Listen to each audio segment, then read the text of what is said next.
stories of immigrants, and this is how we really learn from the people that are directly impacted by the issues.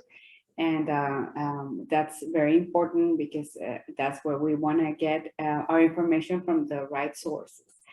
And so this is a labor of love, and this is a labor of justice. This is a labor of lifting up the marginalized and just providing a platform for their voices. For us to be able to do that, we work in collaboration with Elizabeth Wright. She's going to introduce herself, and with a history professor, Dr. Jessie Esparza.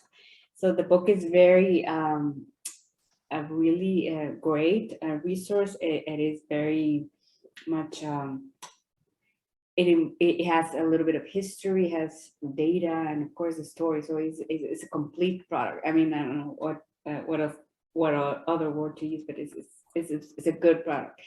And alongside this, we created a course, and the course is very important because to further, stories are, packed with so much information. So to further your understanding, we created an online course that people can register to take, and following the QR code in this book.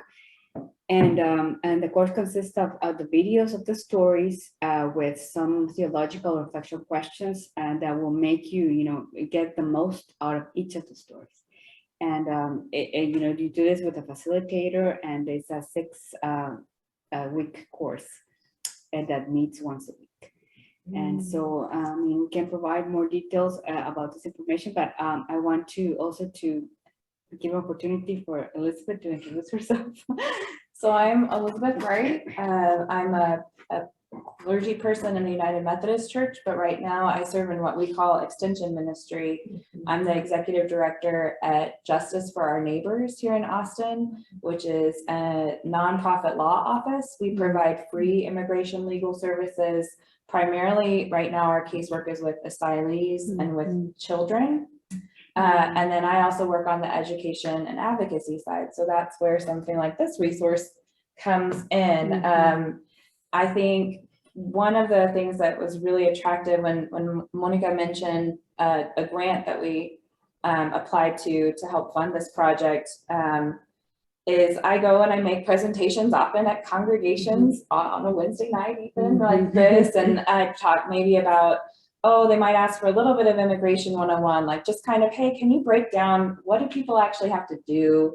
What does it mean when people say get in line? Or they might say, can you talk to some about faith and immigration interrelating? So I'll say, well, it starts with Adam and Eve leaving the garden, and then we've basically been a people on the move since then. And there's human trafficking in the Bible, and there's a natural disaster migration, and there's migration for love, and there's migration because of persecution. And but I'm not myself an immigrant, and it feels like we're missing a very important missing component to have immigrants' voices present in the presentations I make. So I was really excited to have this resource for my own ability to better communicate and when talking about immigration, to center the voices of immigrants as we do so. When I watch the news, my dad will call with questions and say, well, I heard this, and I'll say, okay, well, but did they give you any context for that? But more importantly, it's very, very rare to have a migrant's voice on the news, sharing their own story clearly, and not in a way that's still meant to be sensationalized or meant to kind of radicalize something, or meant to be a huge emotion point. And so what I think is really powerful about our book and the wider project that includes 8 recorded videos of the individuals, we also have a composite video that takes pieces from 8 different stories and is about a little less than an hour long, but the individual stories are more like 10 or 15 minutes. I think what's incredible is there is no doubt sensational things that have happened in these persons' lives, traumatic, horrifying things, both that prompted migration and plenty that happened after getting to the United States, which I think is an important thing to remember.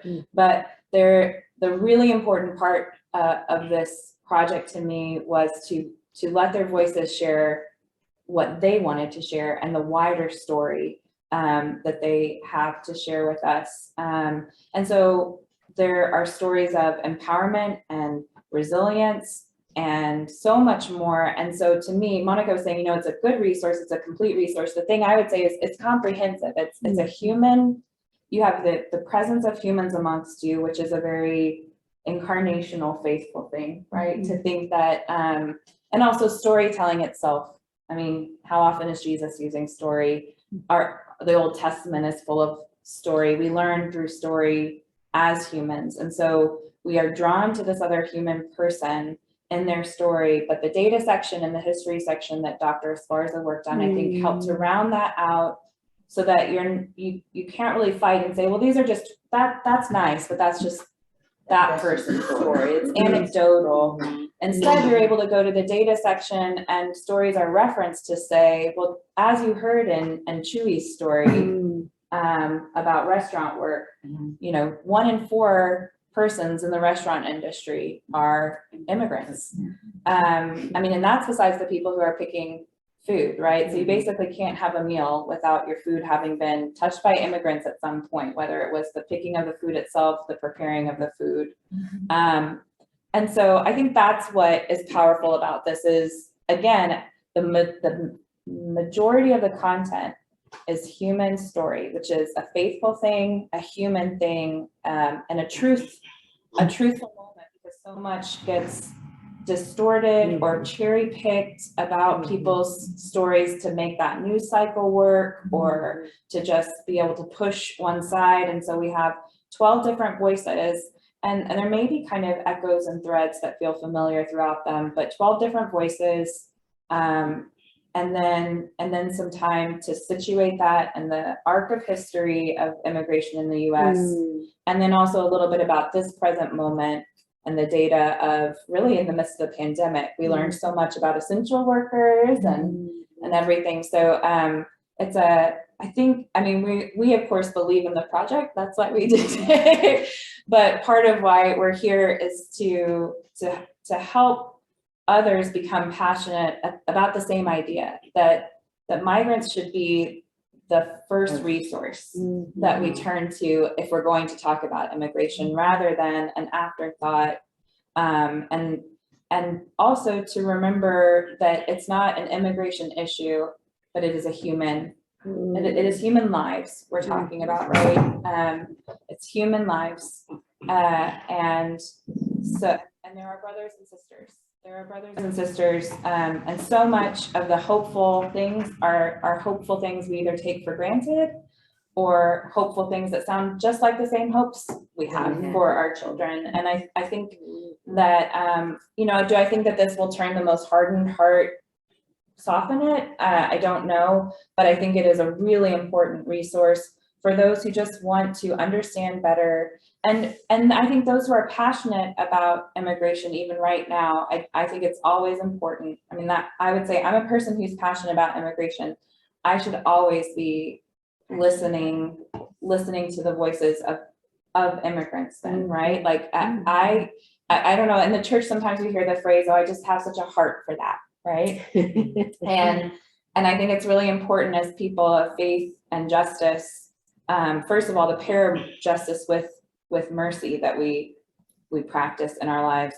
But I also think that this is it's important to not center ourselves kind of in that pursuing of justice, and as a people of faith to be looking for that presence of the holy in others and honor that, and really push outside of ourselves to center the other, to be thinking like Christ, who went to the margins and then didn't just stay there at the margin, but tried to bring the margins to the center. So I've probably talked longer than I should have about that and wandered into other things, but I'd also love to tell you more about the work we specifically do at JFON, Justice for Our Neighbors, if you have questions about that. But I don't know if we want to. So why don't we show the little video, and then we can continue with more.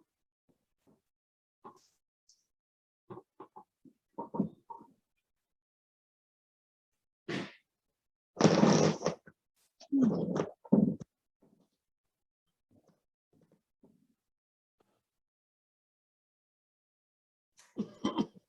gonna stop the recording because I think that it'll push us.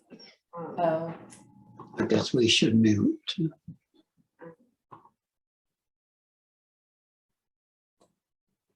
So this is just a sample video, a promotional video of what the recorder stories look like in a course, a 6-week course that we offer.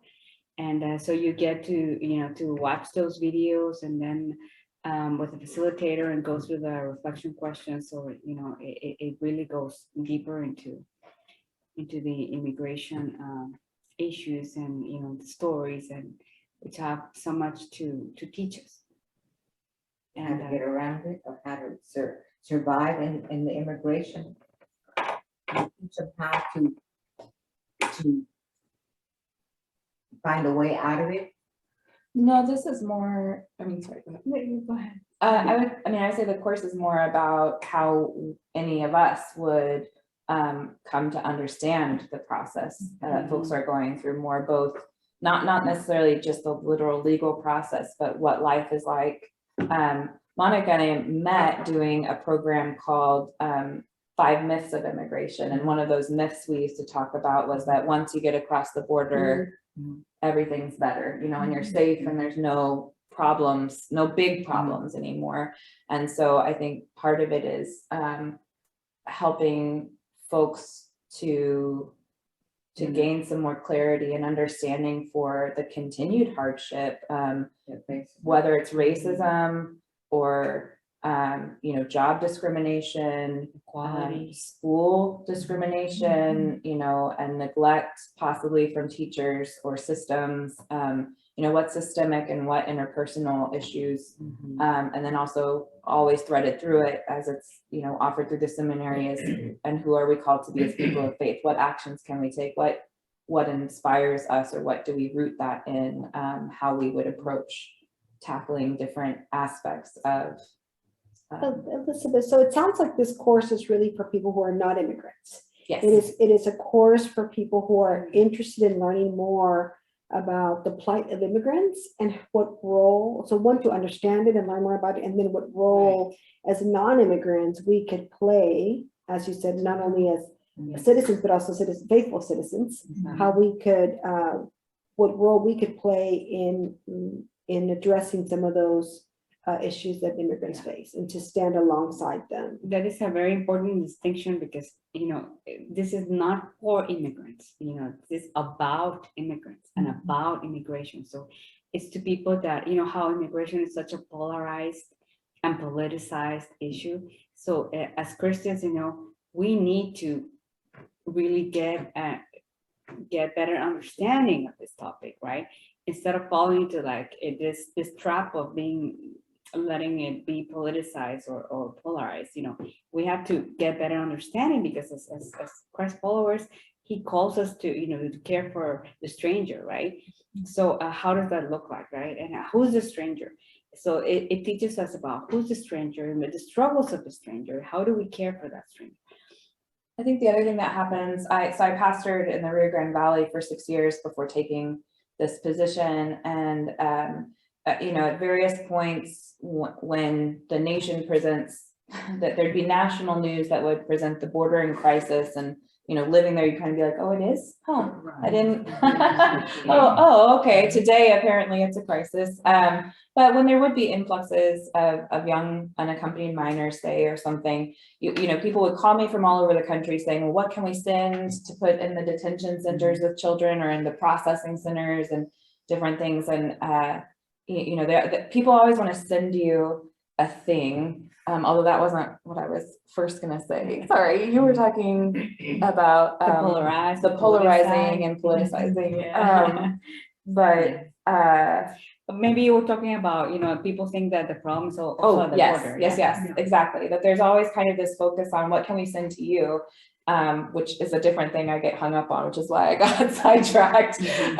We don't always need stuff, for one thing, but also I think, well, I had friends, I went to seminary in North Carolina. And so I'd have friends from North Carolina calling me and I'd say, well, you know that there are immigrants, there are migrant farm workers. I mean, but also not just migrant farm workers, but you should definitely know that like there's a huge population passing through North Carolina seasonally, but those aren't the only immigrants around you in North Carolina. I mean, we knew that even from the time we lived there, and that's not a new thing. And so colleagues would call from all over. And I think that part of one of the other wonderful features of the book, again, by being 12 stories, is you're not left thinking, well, really, once again, the border or getting across it is the issue.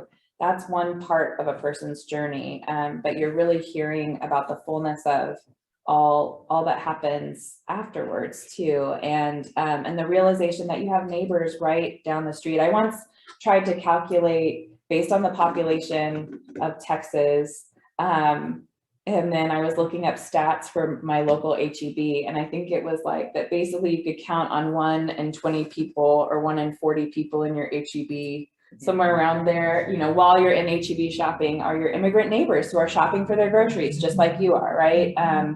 And so I think there's this thought often that immigrants are somewhere else. The nation certainly likes to Push them aside. to on the one hand act like there's this utter crisis of just total invasion and takeover, and yet also press immigrants and the concept to the border. And why hasn't the vice president been to the border? And you think, well, the vice president can meet immigrants anywhere. Thank you very much. But and that is not to say that there isn't a critical crisis going on at the border, but that's often, and Monica's had to hear this many times, I talk about as Christians being called to mercy and justice, that there are some immediate needs, and there is a crisis that we have legally created also at the border that, like, well, I should say not legally, but with laws and rules, we have created a crisis at the border that now we are freaking out about a bit. And need to tend to that and to the human beings who are being put in crisis at the border, but that's not where it ends. It's the beginning of the next part of the journey.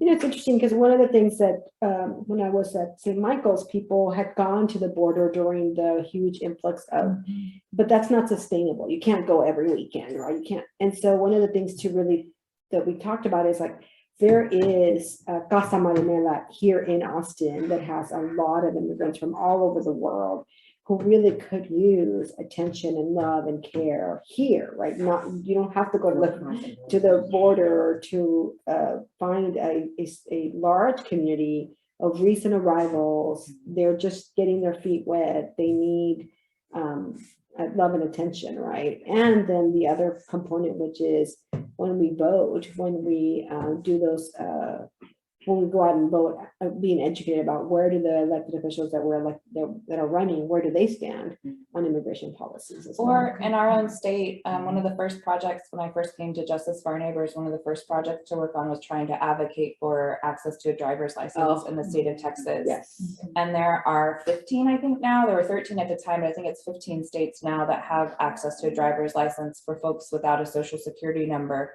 which is actually also important to the unhoused and homeless populations. Sometimes you get disconnected, or you were lied to, or you don't have access. You don't have transportation, or you don't have means. And so you can get it with an ITIN instead in these other states, and the economy's gone up from it. It's safer streets for driving. Because but the interesting thing is that in Texas, you could get a driver's license without a social security card. you used to. Yeah, I know. Yeah. So there were laws that changed that, right? To become more punitive, Yeah. right? And so we speak now as if we are giving them a right, and but really we took that away. Right. And That's now correct. it's, Right. and so I think That that is correct. that history is also hidden. Yes. And so it doesn't say the whole story Right. and of our times when we have been much more compassionate and understanding of immigrants' rights and immigrants' needs, and times when we become very just very harsh. Right. With very harsh laws. So one of the other components, my brother-in-law is an immigrant, but from England. And yet we talk in our family about just how horrible the process of him becoming a lawful permanent resident or green card holder, how awful and expensive and convoluted and and confusing. He sent something in early, which at least it was early, not late, but he sent something in early in the process because the United States is the only nation in the world that does the date by month, day, year. So thankfully it was the good way. He thought it was due in May, but it wasn't due until November when he read 11/5. And so, you know, Richard has about as much privilege as you can have. He's a white male, English speaking, with prettier English, you know, than ours even.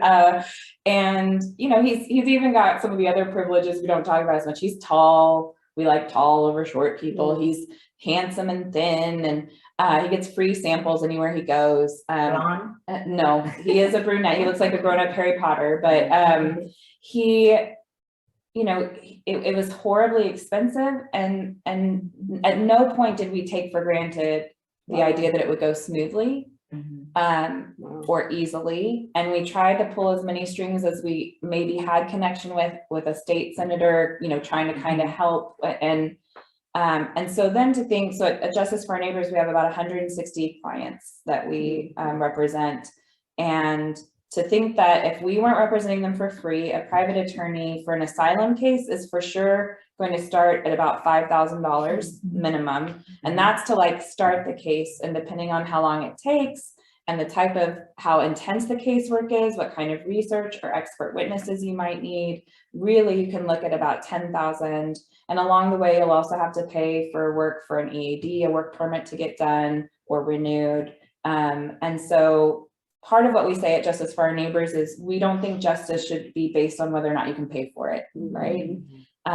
Justice should be afforded to all, and everyone should get, and in an American sense too, not just in a faith sense. You know, we say that everyone should have due process, and we talk about everyone getting their day in court as well. That the government shouldn't just get an easy pass because someone can't afford to defend their case. So that's some of the work that we do. The children that we represent, we usually they often come to us through an asylee's family, and then we realize that we can negotiate this other status for them that will get them protection quicker. So that's some of the work that we do there. But I think people, when they say, you know, why can't folks just get in line? Part of what we have to remind them is there are people who have been in line for a good long while. And we have some of these stories tell that precisely that story, you know, because when we think about immigrants at the border, and we're not looking at every restaurant, every construction site, every Hotel, farms and hotels. I mean, it's like you name it, cleaning your home, watching your kids. I mean, it's like they're everywhere. I mean, they perform all these important essential jobs, and their stories, you know, I mean, if you really purchase the book and you know and go through the stories, and you will really see how the struggle of their struggle is mostly legal, you know, and that's why, you know, partnering with an organization like Justice for Our Neighbors that is not only Christian but provides free legal work is crucial, because most of the struggle is legal work. Is the biggest need for immigrants is legal work. So we immediately think of physical needs, like Lizzie was saying, but we really need legal work, and some of them have been in line for like 20 years, you know, to get a residence or to get a care permit. I mean, it's ridiculous. and some of them have been taken advantage of. That's the other thing. They've paid thousands of dollars over and over again to people who make promises that they can't keep, or that they intentionally are just taking advantage of them. But what's amazing to me is, like, these are also folks then who have created businesses. It really is, as Monica says, it's often not I need everything. It's I'm going to figure out a way to make everything okay. But I need to know that my physical safety and my connection to my family members who are here, my children who are US born, or my spouse, or my siblings. And there are folks who take care of their siblings' children because they've been deported. And so these are incredibly strong, resilient, resourceful contributors to our community. I know that a lot of us are going to get the book after this, but is there one story that you, either one of you or one, you could do one each, or how you want to, that you would like to highlight? That's hard. It is very hard. Oh, I know the one you like. Sandra's, no. I do like Sandra's. I do like Sandra's story. It's not favoritism. It's just pick one that you would like, you think could be a good story to share. I also think Adrian's story is incredibly compelling. I mean, they all, I shouldn't say it that way, but I think that, Adrian is a young man who, talks a lot about, and there are a couple of people who share aspects of this, who felt like he had to hide who he was for so long as an undocumented immigrant who was brought here as a child. And just how much, well, these aren't his words. What I would say is, it's striking to me how oblivious everyone around him seems to be about this reality in his life, because his friends are like, oh, why aren't you getting a job? Like by high school, oh, why don't you get a car like the rest of us? Why aren't you getting your driver's license? Why aren't you getting a job after school? Why aren't you talking about college? And he kind of would talk about college some, but mostly in the, just to kind of put people off, right? And he was an outstanding student, who finally kind of breaks down with one of his teachers and names this reality, and is terrified. He doesn't know for sure what will happen next. And he ends up going to Texas Tech. He is working in top business, like in a Fortune 500 company. Thankfully a path was open at the time for him to be able to go to college in the state, despite being undocumented. But it took the right people being present and for him to feel okay to name that about himself. And he talks about, just that shadowed life. I don't know. I used to be a liar as a kid, like white lies to get out of trouble. Right. But actual lies in my life, when someone's asked me to lie for them, or when I have really made the mistake of lying in seriousness as an adult, it is such a toxic thing in my experience to hold on to. And so imagining a child who's constructing and living in the pressure of that, and the internal conflict of it, and it's something that we ask these young people to do, because we certainly don't welcome them and make them comfortable as a society with wide open affirmation. So I think he has a great, compelling story. I think one of the other beautiful things about his story is he shares about his mother. He's very passionate about how dedicated his mother has been to his family and the hardship she had to go through. That idea that she didn't seek medical care at different times because she didn't want to defray family money, since you can't even buy health insurance. If you can afford insurance, you can't buy into it though, as an undocumented person. And so the fact that she didn't want them to have to pay out of pocket for various things. She didn't have any anesthesia or anything to help with the birth of his younger sibling, so that there wouldn't be that cost added at the hospital. And he just talks about his awe. He's the one who talks in the film about not being able to see your mother. He's referencing his mother at that point, that imagine, he thinks of her not having been able to visit with her own mother, and not being able to go to her grave after his grandmother passes away. What is that like, to think you're that separated from your mother, since he has such admiration for his own mother. So I think he has a really compelling story that, again, I think there are any number of young people all around us who are sharing pieces of Adrian's story. Can I ask you, are immigrants from all nations, not just Hispanics, right? So y'all help people from Iraq, Sudan? Actually, one of our former board members, our vice chair that rotated off, is a person who was stateless from Iraq, from Iran, had helped the US and Iraq, but was not getting assistance for that. And then once there was a shift and she had to flee, she was no longer welcome to come home to Iran. She had no papers then to remain in Iraq. She came to the US and found justice for our neighbors. And so, yeah, we have We have a How do lot they- of African clients as well. How do the people from other countries like Iraq or Iran get into our states? Do they have to pay for a visa, or do they just do it underhanded, or what? It depends. I mean, people come any number of ways. So, if you have a travel visa, then you're considered, you're considered here legally until that travel visa runs out. So, actually, far more people come from any number of places in the US.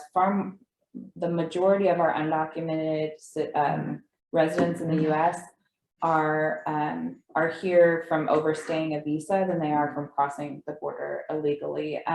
So if you have a visa, you can work here. No, that's just a travel visa to get I don't across. understand how my friend can work at the hospital. Yeah, no, a travel visa is just giving you access to be here and keeping you're lawfully present is the way that would be Until it runs out. said, until it runs out. Yeah. Work, Or tourist, or Yeah. tourist visa, Yeah. or tourist visa, which Yeah. is like you're allowed to stay legally for 6 months. you can have an employment visa, you could have a student visa, and students have certain rights to apply for work permits. But you have to apply for a work permit and you have to have some, there are only certain people who qualify. You can't just show up and say, I'd like to work in the US. Yeah, no. So like, and then also sometimes at certain points in the process, you're prevented from getting a work permit. So like my brother-in-law had to spend a whole year, he was volunteering at the local elementary, because he wasn't allowed to work. And so he didn't. I mean, he was, my sister supported Then them. you could be a dog walker.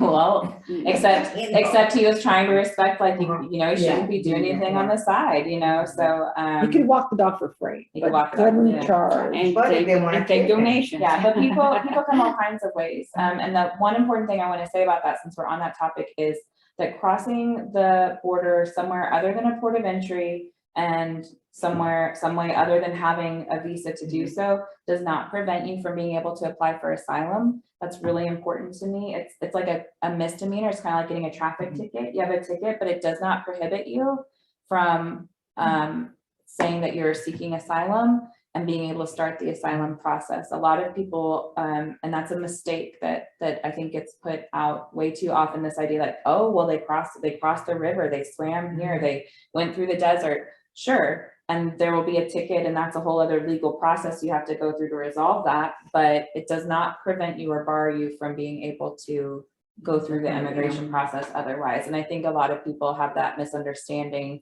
The other hard part, when I said earlier that we created a crisis at the border ourselves, the Migrant Protection Protocol is the name that the Trump administration gave a rule that they made. It's also called Remain in Mexico.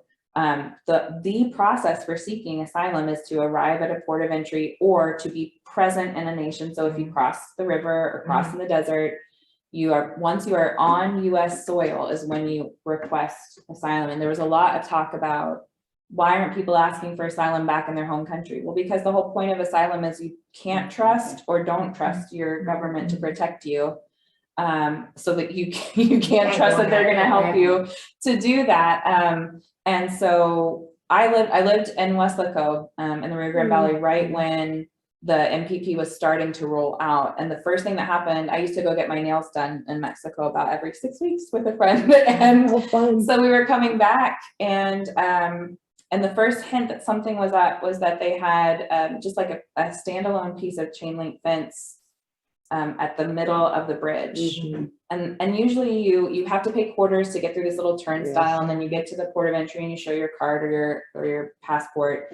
But it was right in the middle of the bridge, and he was letting all these gray-haired people go without checking them. But my friend is Italian descent, and he asked her for her paper, like to see her card before he would even let her cross the bridge. And the point was, in order to honor international law, which is that when you arrive on US soil, you can ask for asylum. The point would be to keep people from reaching US soil in the first place so that they wouldn't have any rights to ask for asylum. And that's continuing now through both the maintenance of MPP and Title 42, which was about the pandemic. We have people flying all over the world that are US citizens and others who can enter and come back and enter and come back, but we're not letting migrants through because supposedly, and this is an old trope, I mean, you'll read about that in the history section of the book, of course, it's an old trope to say that migrants carry disease. And so Title 42 is being used to hold people back and with the pandemic in mind while everyone else travels freely across the border. But Well, migrants that's the thing, I think that it's hard for the administration, for any administration currently, regardless of where they are, to say that it's a safety issue when they have the current local entities statewide and all of the United States, they have said, oh, we're not wearing masks, right? You're not required to do this. You're not required to do this anymore. You're not stay at home or what shelter in place or whatever they're saying, whatever they should say. So when all of those have gone away, it's very hard to argue that the reason why you're not letting people into the United States is because it's a safety issue, right? Right. So once, if they were to, like, everything would be back up, there would be like this huge, surge and people are really worried and the hospitals and everybody had to go like return to those days that we don't want to talk about. Then it would have some sense, right? But Right. currently, it's just very hard to argue. Well, that. even with the surge in our own state, Governor Abbott did not seem very enthusiastic about Fair restrictions enough. at any point, right? Fair enough, but But even at a meanwhile, he's national- now Yeah, busing people to the Capitol Washington, over yeah. the idea of Title 42 ending. Title 42, once again, is the one based on COVID. right.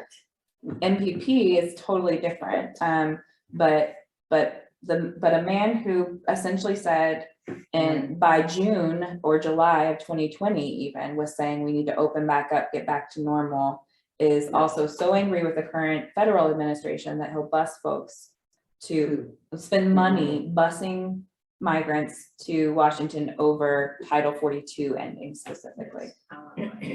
Right, but I mean, current other people running for Congress Right. are equally suing Right. the current administration. So this is not an RD. This is people from multiple parties from different parts of the country who, for whatever reason, Well, what I would say is immigrants, and I'm a history major, immigrants have long been a scapegoat. In history, many places around the world, immigrants become a very easy scapegoat for whatever ails us. ails us, economy. Sorry, but to interrupt, but specifically Latino immigrants, right, and Hispanic immigrants, because we now see, what's going on in Ukraine, so and we also see the difference of how Ukrainian asylum seekers are treated differently than so that's a reality, right? So what is the real deal here? I think about this little sweet 9-year-old girl who was in our office recently, and at first she was acting kind of shy, but she was drawing me a picture. Because at our office, I sit out in a more common area. So her mother was in meeting with the attorney and she was out where they could see her still, all the protocols we need to have for that. But she was drawing me a picture and then she finally asked me if I had seen the movie Encanto. And once I said yes, then you couldn't get her to stop talking about Encanto, and she's singing the songs and dancing. Anyway, she's telling me though about school for part of the time. And I couldn't help but have images of the Ukrainian children who are being cheered into their schools and just clapped for and all this. And I think about, she was an infant at her mother's breast when her 16-year-old mother rode La Bestia, the horrible train. And at a certain point, the men who were protective of her and her compatriots on that train said, you're going to need to get off here because it's going to get really bad soon. So then she continued to walk with her child until she got to Mexico, and an uncle happened to be able to help to get her finally across the border. But I think about this little girl and the struggles she has in school sometimes with feeling out of place, and no one is clapping and cheering for, her learning to read in English. No one's clapping and cheering for any number of other young people. I think about, we also have, I don't know if y'all remember, it's an old movie, Life is Beautiful, about an Italian Jew and his son, and he hides his son in the concentration camp and he makes it a game. It's a great movie. It's a wonderful movie. Basically, we have a brother pair that are like that, where the older brother kind of turned their journey into a game for the younger brother. So if you interview the younger brother about what happened in their asylum hearing, he is going to make it sound like they had the best adventure. And the older brother, then it's a completely different story where he's describing, well, this was what was actually going on when we were hiding then. And this is what was going on when we were hiding then. And then this is how we got to the next place. And so to think like those young men now, because also the process takes 5 years, say, those teenagers now, no one is clapping and cheering. And I think every day they should be cheered for what they've endured, what they continue to deal with in school. And made it so far. And yet, I mean, also with MPP, we've said part of the description all the time is we just can't process the number of migrants coming to the border. One port of entry processed 10,000 Ukrainians in 3 days. In the United States? In the United States, one port of entry, which there are many, I mean, just in Texas, you've got El Paso, Del Rio, Laredo. You've got like 4 across the valley between Matamoros and Brownsville, Weslaco, and there are 2 more just right in the lower Rio Grande Valley. One port of entry processed 10,000 Ukrainians over 3 days, but we're told all the time, just far too many, we can't possibly, I mean, so And we again, don't- it and we don't depends on have who it 10,000. is. And we do Depends on not who it have is. 10,000 people No. crossing in all of those every day. We No. don't, we just don't. How did the people from Ukraine make it to our borders? Any number of ways, any number of ways. It's a long way. Don't you realize how far that is? So But I it would, was just the difference of how they were welcome, right? Open borders, for Ukrainians, but, not open borders for Latino. So there's a huge difference. I will also say that almost every almost every African male, so from various countries, if you are male and African, you will be detained. You not just go through processing, you will be detained for some amount of time, which is a different standard as well. And that's not to say that Latino men are not being detained in huge and horrifying numbers, but almost to a person, if you are male and from Africa, any African nation, you will go into some amount of detention.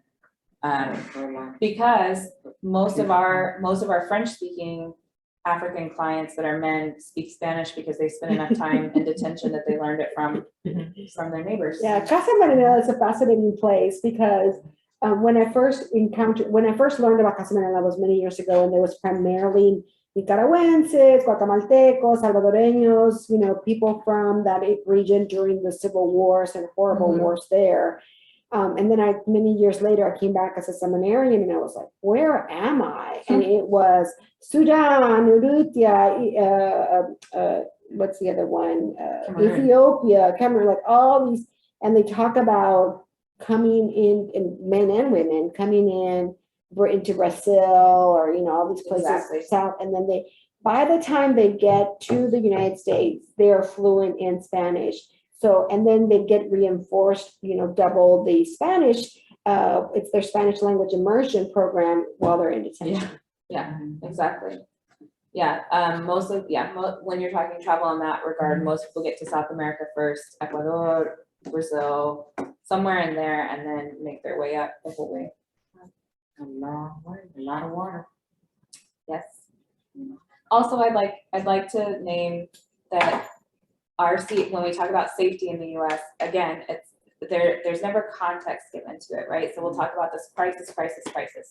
Customs and Border Patrol is the largest single law enforcement agency in the world. It has the most funding and the most people in it out of a singular law enforcement agency. But are they all truthful? No.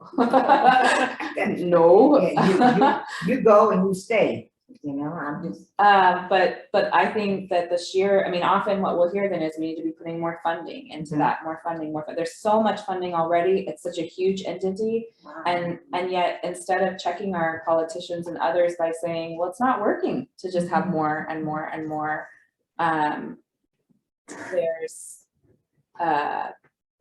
there's just that fear that gets stirred up so easily. Yeah, I'm from Laredo, and so every time I have to come, I used to do this a lot more often when I was younger, but now I don't go to Laredo as often, but every time you come out of Laredo into San Antonio through I-35, you have to go through the checkpoint. Yeah.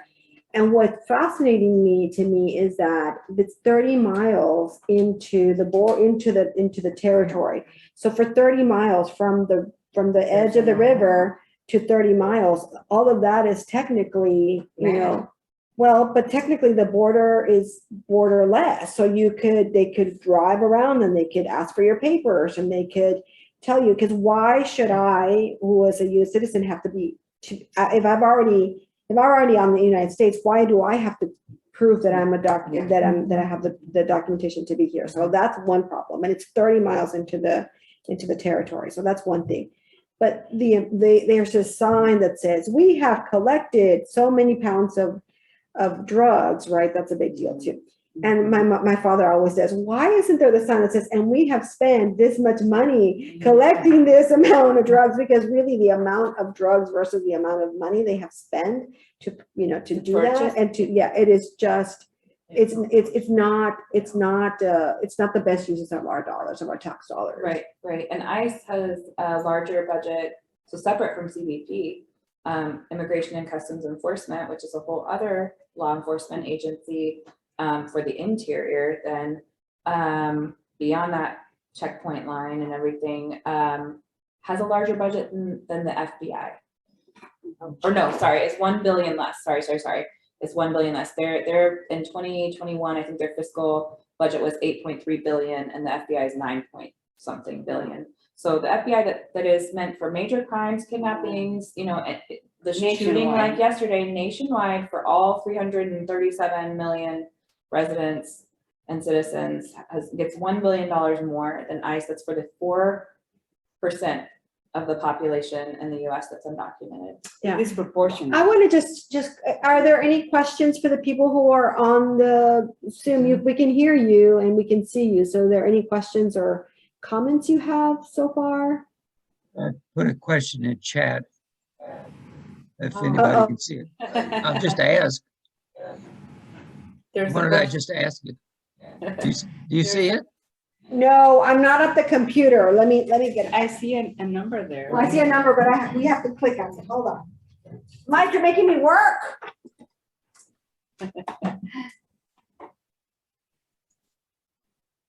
Any accounts of passing through the Darien Gap in Panama?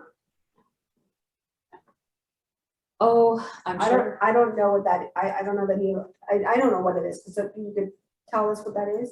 I'm sure there are. I mean, part of it is I don't dig into, since I don't do the legal work at the office, I don't always dig into every single story, but I'm sure we would have someone who has. Okay. What was it, the Darien Gap? What is, I missed, I didn't understand the question. Do you want to speak? I've spoken a lot. Mike, do you want to share? What is the Darien Gap? Well, the highway that runs between the North Pole and the South Pole, the Trans-Pacific, whatever it is not built for a big stretch of very mountainous and difficult terrain in Panama. It's called the Darien Gap. And these guys coming in, particularly from Africa, have to negotiate that. So they may arrive in Brazil, somehow they get into Panama. They've got highways that they can walk or drive buses in to that point. And then they are on foot, traversing very hard terrain until they get to Guatemala. That's what the Darien Gap is. And from Guatemala, they still have to go through Mexico, which is really dangerous territory, So I mean, it's just like a very, very dangerous. Difícil. Muy peligroso. Muy peligroso, Sí. con los carteles. Peligroso. With the organized crime is terrible. Some don't even make it. They're risking their lives. Really. Well, and you stand out. The other thing is, I mean, you know, people know to pick you off, right? Like it's not like it's not. And that's what's always interesting to me when people freak out about caravans. Is I'm like, well, of course people are traveling in a large group because that's protection. I mean, I often think people should wonder more about if a natural disaster occurred, where would you go and why? Because that's another thing. People will ask, well, why did you stop somewhere along the way? Well, usually because you know someone here, right? Like, you have, and not just know someone, but you have someone who's got an established life where support can actually happen if you come, you know? And so, yeah, I wouldn't, if a natural disaster happened that meant I couldn't go to Dallas where my aunts are, then I probably would be looking at my brother-in-law's family in England, over just deciding like, well, I think I'll go to France. Like, I'm not just gonna be like, oh, I think I'll go to France, you know, for no good reason. I'd be looking for where there's connection and support somehow, right? And so I think there's always this, there's kind of this mistake too, that people are just trying to take advantage of the American dream and are just gonna kind of come, you know, live large or something. But most of the time is that there's some sort of connection wherever you're headed. And that's the other thing is, again, once people cross the border, they're going any number of places. They're not just stopping in border. Well, I think the other thing is that when I grew up in Laredo, there were I didn't know of a lot of undocumented people, because why would you stay in Laredo? It was poor. There weren't really a lot of work.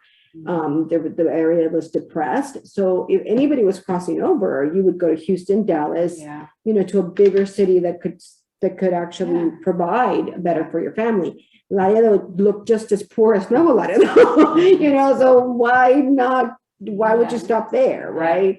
I'm sure there were, but I mean, it just wasn't a huge number because it didn't make any sense to stay there, right? And so I think people are looking for places where there are people who they can live with, and where it's sustainable. There's work and sustainability, right? It's not to live large, it's to survive.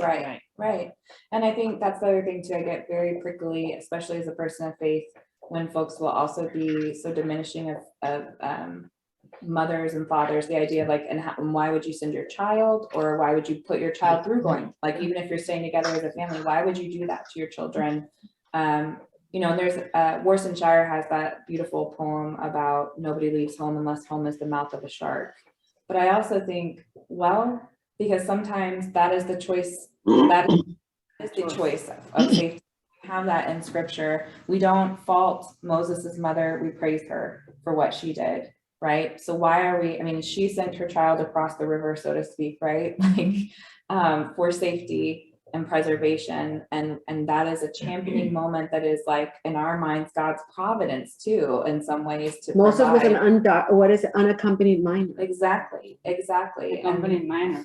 Jesus was an immigrant and a refugee too. Yeah, and so it's so interesting how quick we can be to paint the story of somebody without much grace, and I mean that kind of in an all-encompassing way, right? Without much grace and understanding for if we were in that position, and what it truly would be like. I think for some people it truly is impossible to try to imagine just how horrifying life Well, must and be. I think there is always a story. There are always the stories where it was the uncle who used the nephew as a way to get through, right? You will always hear a story, just like when you hear the story of the deadbeat dad who doesn't pay child support, or you hear the story of the mother who, you know, is on food stamps and therefore has more children so she can get moved for, you know, like there'll always be that one story of that one person who defrauded the system, and therefore the whole system is fraudulent, right? And so there will be people who will know of somebody who knows somebody who said blah, blah, blah, right? And so therefore the whole thing is no longer valid. And so I think that what you're saying is we don't give enough grace to people. And even if there are some parents who are aloof, even if there are some parents who did not think through the whole thing, even if there are just too many people to say that all of those people who have made these really, really challenging decisions and made it all the way through, and not made it all the way through and lost along the way, that they were being irresponsible, or were not making the best choice, right? I think of when I was a pastor, that often comes up with food pantries, right? That there's someone who's going to game the food pantry, and there are people in the church who want us to come up with more and more ways people have to prove themselves. And this, in our context at that church, it was one bag of groceries they were getting, and we were going to make them jump through more and more hoops because one person might be gaming our system. And I think that's for God to sort out then, right? Like, let the 99 you know, kind of, it's not quite what Jesus says with his 99 sheep and one sheep. He's gonna go bring that sheep back into the fold, right? But there's a different parable I wish could be found somewhere in there of like, why would I cast the 99 out because the one, you know, and Well- so, but we also have stories. We have an immigrant. I do want to say, just to finish that thought, an immigrant who shares, well, actually immigrants, you know, when we talk about crime and stuff, immigrants aren't going to risk the same things most of the time because there's so much on the line, because something being out of place or unlawful could mean the end of a whole life.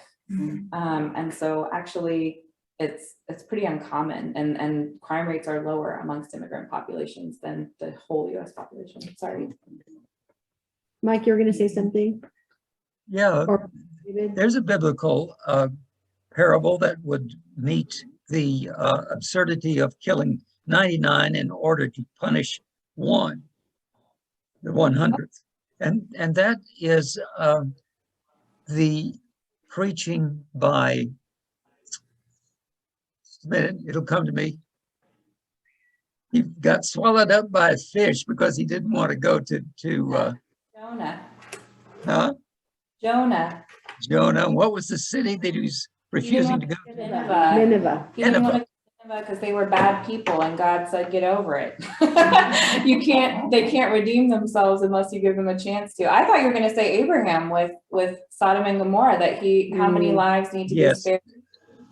Right. I think that's the Yeah. one I was really thinking of, not Jonah. And The other way, yeah, if there's just one person who could be spared. Well, what if there were, you know, all the way down, you know, so, but we don't think that way, unfortunately. We're still pretty human about it.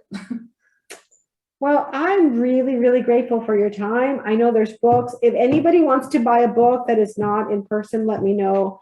And fortunately, I have some cash in the checkbook that we could buy that, and then you all could reimburse me later, or not. So just let me know if anybody would like a book, and we could have the author sign them, and we have a signed authored copy, which, you know, very valuable after they sign. are you saying there you have some copies of this book at St. John's at the moment that we could buy? Yes. Where's the hoot? There's the hoot. Sorry, I forgot about you. But how many of them are there? There's 2, 4, 6, more. 7. There's more. They have boxes. 5 blocks. She has boxes. Okay. How much? How much are they? 25. $25. Okay. And The as profits? and the profits from the sale tonight will go to support the work of Justice for Our Neighbors, and we're working to hire a second staff attorney right now with the proceeds. So it's a kind of a thing that continues to address all aspects, right? You're being educated, hopefully moves you to advocacy. You can pass it along to a friend, or and also scanning that QR code will Something get we you can to take more on, yeah. resources, but you're also supporting legal work, which is systemic change as well. So.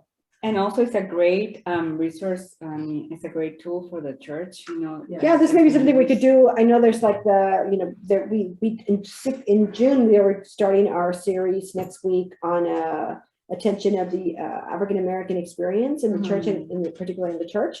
And so what we could do this for September. Yeah. You know, Yeah. that for the Hispanic for the Hispanic Heritage. heritage in September, we could do that and take 6 weeks to do the Wonderful. course, which would be really, really fun. So, all right, well. I would like to buy one if I might. Okay, great. David, we'll put you down. Anybody else want one?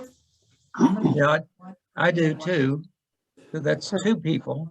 I made 2 Okay, sales. and would you like one? Not tonight, Mother Minerva. Okay. Okay, thank you. Would you take it as a gift from the church so that we can ask you to be part of our learning circle in September? Can I think about it? Of course you can. Okay, thank you. These are always invitations, never. Yes, ma'am. Great. Well, thank you so much. Thank you. We always Yes. prayer. Would one of you want to close with a prayer? Yeah, you go ahead. Oh, I talk so much. But you know, she's such an extrovert. Oh my gosh. Go ahead. Let us pray. Gracious God of power and might and of the closeness of the incarnation, we thank you for this time, for open ears and hearts and minds, and the way that you have been speaking in our words, and maybe even in spite of our words and around them and through them. We pray for strength and peace tonight in this topsy-turvy world for all those who are present in this moment, and also for our loved ones, our community, our nation, and the world. Lord, may your will be done. May we be not just willing participants, but joyful servants at the thought that we could bring that will about on earth as it is in heaven. We pray in the name of your Son, who is himself a refugee, and by the power of the Holy Spirit, who unites us one with another around the world. Amen. Amen. Amen. Thank you very much. Thank you. Father David, your book will be on your desk. Okay, and I'll have my $25 for you. All right, I know where to find it. Fine. Thank you. Thank Good you. night. Good night. God bless. God bless. Sign it. Thank you. Sure. So we recorded this. Is that okay for us to put it on our website so people can see it? Yeah. Okay. Okay. Thank you. And also, yeah, let Minerva know how we can get